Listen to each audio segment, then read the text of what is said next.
आणि माकडाची खरंच भीती आहे, तो काळजीपूर्वक नक्की आम्ही तुम्हाला सांगेन. आमच्यासोबत भरपूर इन्सिडेंट घडलेले आहेत. जय शिवराय, मी होमराज आणि आम्ही बाईकने महाराष्ट्र भटकंती करत आहोत. सांदनदरी बघून आम्हाला प्रश्न पडला की हरिश्चंद्रगड जायचं की हरिहरगड, आणि आमच्या गाडीने वेग धरला हरिहरगडाकडे. पण रात्रीच्या मुक्कामाचा प्रश्न आमच्या पुढे उभा राहिला. मग पाण्याजवळ एक जागा बघून तिथेच टेंट लावून जेवण बनवला.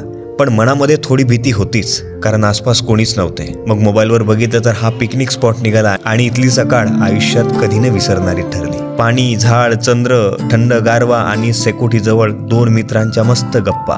नंतर इथेच आंघोळ करून हरिहरगडाकडे वळलो. इथे पण 60 रुपयाची पावती फाडली आणि महाराष्ट्रातील अवघड गडांपैकी एक गड चढायला सुरुवात केली. समुद्र सपाटीपासून 1120 मीटर उंचीवर उभा असलेला हा त्रिकोणी आकाराचा किल्ला माझं एक स्वप्नच होतं. यात असलेल्या कातळ कोरीव पायऱ्या आमच्यासारख्या भटक्यांना येण्यास भाग पाडतात. पण इथे माकडांचा थैमान जरा जास्त असतो, त्यामुळे येताना बॅग सांभाळून आमच्याकडे असलेली बॅग आकाशने जुगाड केला आणि बॅग सुरक्षित केली.